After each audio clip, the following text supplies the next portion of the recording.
नमस्कार, सुप्रभात। स्वागत एक बार पुनः आप सभी का सब रंग कार्यक्रम में, जिस कार्यक्रम में हम बहुत ही सुंदर सुंदर चर्चा करते हैं। छोटी छोटी बातें, लेकिन जीवन के लिए बेहद आवश्यक बातें। चाहे वो मन की बात है, तन की बात है, जीवन में सतत आगे बढ़ने की बात है, या फिर प्रेरित होने की बात है। जब कुछ सुंदर बातें हम सुनते हैं, कुछ ऐसे लोगों को देखते हैं जो अपने जीवन को समाज कल्याण में लगा रहे हैं, विश्व कल्याण में लगा रहे हैं, या निरंतर सफलता की ओर बढ़ रहे हैं, आध्यात्म का आधार लेकर मूल्यों को जीवन में शामिल करके, तो सचमुच हम भी बहुत प्रेरित होते हैं कि क्यों ना इन सभी के माध्यम से हम भी अपने जीवन को सुवासित करें, सफलता की ओर आगे बढ़ें।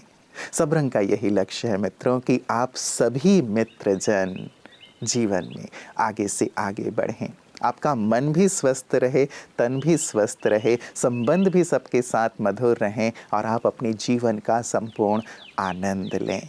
और इसीलिए सब रंग में बहुत सारे रंग लेकर प्रतिदिन हम आपके सम्मुख उपस्थित होते हैं। आइए शुरुआत करते हैं आज के सुंदर सुवाक्य से। अपनी गलतियों से डरे नहीं, उनको अपना शिक्षक बनाओ। जब हम गलतियां दोहराते हैं तो हम निराश हो जाते हैं, लेकिन अगर हम समय निकाल कर बैठ जाएं और फिर से वही गलती करने के पीछे के कारणों का विश्लेषण करें तो हम अपना भविष्य बदल सकते हैं। गलतियां भीतर की लापरवाही को प्रकट करती हैं। गलतियां हमें अपने तौर तरीकों को सुधारने की तत्काल आवश्यकता के बारे में चेतावनी देती हैं। अगर हम इसे सकारात्मक रूप से देखें तो गलतियां ही हमारी सबसे अच्छी शिक्षक हैं।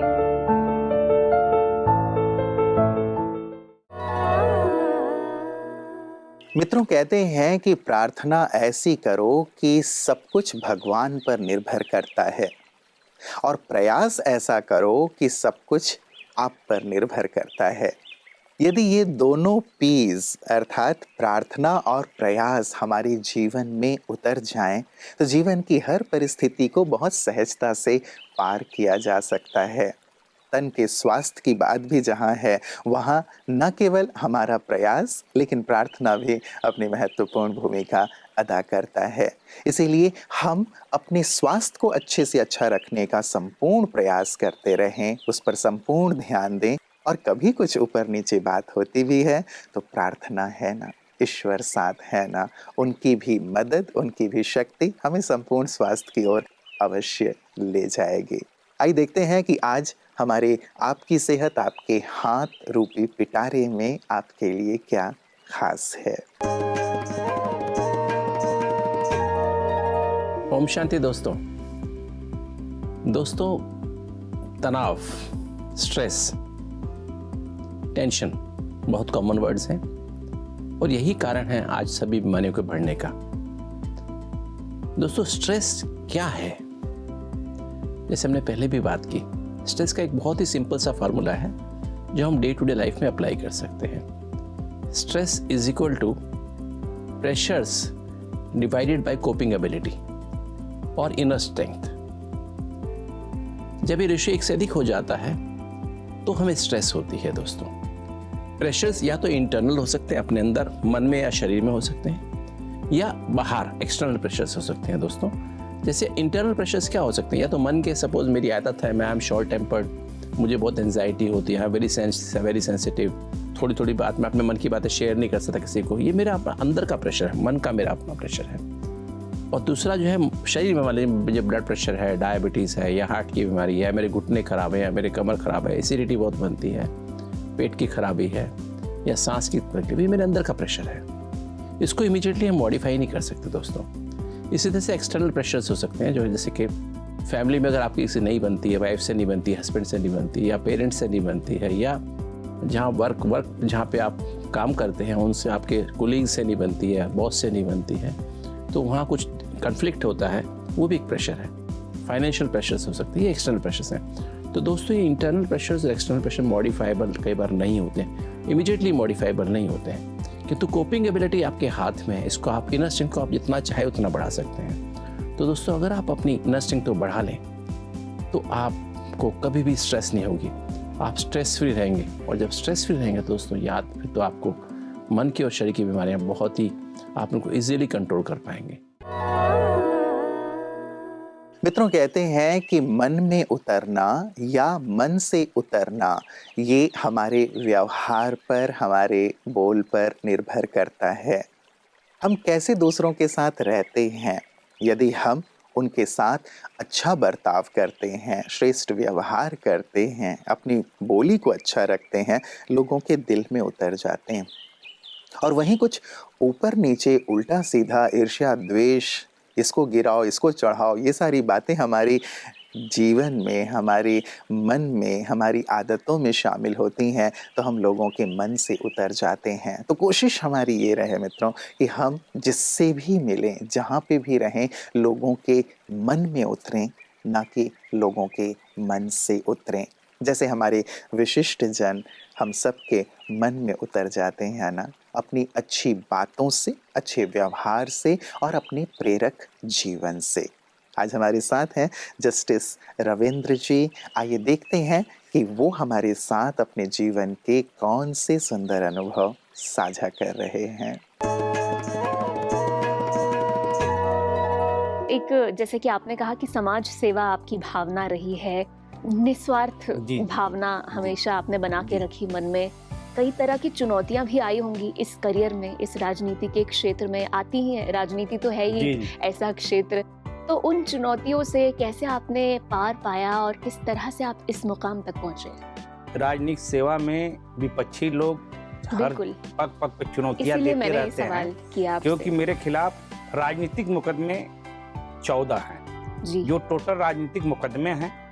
किसी गरीब वर्ग के लोगों का अगर कोई सरकारी वर्ग के लोग कार्य नहीं किए, प्रशासन के लोग कार्य नहीं किए, तो उस गरीबों के कल्याण के लिए हमें आंदोलन करना है, चक्का जाम करना है। उसके तहत मेरे ऊपर बहुत बाधाएं आई। 14 किताब मुकदमा आज भी दर्ज हैं। सारे मुकदमे जो भी हैं वो सब राजनीतिक मुकदमे हैं और उस जनता के लिए वो मुकदमा है। तो 14 नहीं, अगर 24 भी मुकदमा हो अगर समाज सेवा में, तो उसको भी हम लोग मुकदमा से कहीं भय डर नहीं है, क्योंकि मुझे जब समाज सेवा करना है, वो भाव है, तो उसमें सेवा करना ही करना है। उसमें चाहे किसी भी तरह की किसी भी तरह का चुनौती है, उसको हम लोग संभालेंगे और उसको अपने निस्वार्थ भाव से उस सेवा को जारी रखेंगे। लेकिन सर, कई बार ऐसा भी होता है कि लोग, विपक्षी जो भी, या एक मुकाम ऐसा आता है, परिस्थितियां ऐसी निर्मित हो जाती हैं कि टेंशन हो जाती है दिमाग में कि अब क्या किया जाए इस परिस्थिति से।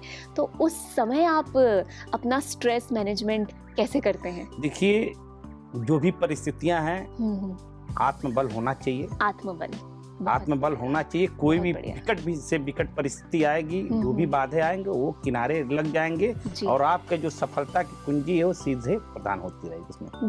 बिल्कुल। और यही बात ब्रह्मा कुमारीज में भी, प्रजापिता ब्रह्मा कुमारीज ईश्वरीय विश्वविद्यालय में यही बात सिखाई जाती है कि मनोबल को बढ़ा के रखना है, ताकि आत्मा की अंदर जो शक्तियां हैं वो अंदर रहें और मजबूत बनाकर रखें। हमारा जो विल पावर है वो बना रहे। इस वक्त आप एक आध्यात्मिक संस्था में पधारे हैं और आपकी बातों से भी मुझे, जहाँ तक मैं भांप पाई हूँ, या मैंने कोई एनालाइज नहीं किया, लेकिन जितना भी मुझे अभी आपसे मिलके या बातचीत के दौरान महसूस हुआ कि आप थोड़े से आध्यात्मिक यहाँ पर मुझे लग रहे हैं। तो क्या आध्यात्म में आप इंटरेस्ट रखते हैं या कितना आध्यात्मिक है आप? मैं आज यहाँ पे आके अपने को बहुत भाग्यशाली समझ रहा हूँ, क्योंकि आज 31 साल की जो हमारी राजनीतिक सेवा, काफी लंबा चौड़ा काल, लंबा सेवा रहा। बिल्कुल। लेकिन यहाँ आके जो हमको मिला, जो मैं हमारे अंदर जो समाहित हुआ, कल से ही हम आपके कार्यक्रम में शरीक हो रहे हैं। जी। यहाँ के वातावरण को भी मैं देख रहा हूँ। इससे हमको ये लग रहा है कि यहाँ हमको पहले आना चाहिए था।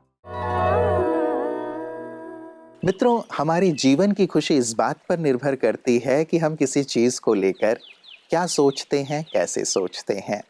या तो हम ये शिकायत कर सकते हैं कि गुलाब का जो ये पौधा है इसमें कितने कांटे हैं और इन कांटों के बीच में गुलाब है। या तो हम ये सोचकर खुश हो सकते हैं कि इतने सारे कांटों के बीच में कितना सुंदर गुलाब है। आध्यात्म मित्रों हमारी इस सोच को परिवर्तित करता है, बुरी चीज में भी अच्छी चीज देखने का नजरिया विकसित करता है। नमस्कार सभी देखने सुनने वालों को मैं प्रोफेसर राजीव शर्मा ओम शांति का स्नेहिल अभिवादन करता हूँ। बहनों और भाइयों, एक गुरुजी ने कक्षा के अंदर अपने विद्यार्थी से प्रश्न किया। प्रश्न का उत्तर विद्यार्थी दे नहीं पाया। थोड़ी पुरानी बात थे, तब बेत मारने का चलन था। गुरुजी ने कहा तूने प्रश्न का उत्तर नहीं दिया है, अपनी हथेली आगे कर। हथेली आगे की विद्यार्थी ने, गुरुजी ने बेत को अपने हाथों से पकड़ा और मारने के लिए उठाया, लेकिन बेत विद्यार्थी की हथेली पर मारी नहीं। विद्यार्थी ने प्रश्न किया कि गुरुजी आपने बेत उठाई, मारने के लिए उद्यत हुए, मगर उसके बाद भी मुझे बेत क्यों नहीं मारी? गुरुजी ने कहा कि मैं मारना तो चाहता था तुझे बेत, मगर मैंने देखा कि तेरी हथेली पर तो विद्या की रेखा ही नहीं है, और जब तेरी किस्मत में विद्या है ही नहीं तो तुझे मारने से क्या फायदा? बस ये बात चुभ गई विद्यार्थी को। विद्यार्थी कक्षा से बाहर आया और जिस जगह पर, जिस हथेली के स्थान पर विद्या की रेखा होती है, उस रेखा को बनाने के लिए चाकू से उस विद्यार्थी ने अपनी हथेली चीर ली और कटी हुई हथेली लेकर वो गुरुजी के पास पहुंचा कि गुरुजी अब मेरी हथेली में विद्या की रेखा है, लगाइए बेत। ये सच्ची कहानी यहीं समाप्त करता हूं। इसका संदेश ये है कि इस सच्ची कहानी का विद्यार्थी किरदार इस राष्ट्र की सबसे प्राचीन भाषा संस्कृत का महानतम व्याकरणाचार्य पाणिनि है। पाणिनि की बचपन की ये घटना ये सिद्ध करती है कि व्यक्ति अपने भाग्य का निर्माण अपने कर्म से करता है। हम सत्कर्म करेंगे, सदाचरण करेंगे तो हमारा भाग्य भी सद के अनुकूल होगा। इसके विपरीत यदि हम कदाचरण करेंगे तो हमारा भाग्य सौभाग्य में नहीं दुर्भाग्य में परिवर्तित हो जाएगा। ओम शांति।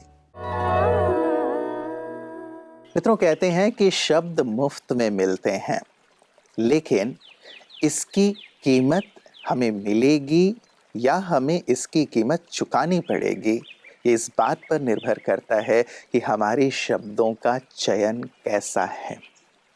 वो कहते हैं ना कि शब्द या तो तख्त दिला देते हैं या तख्ते पर भी चढ़ा देते हैं।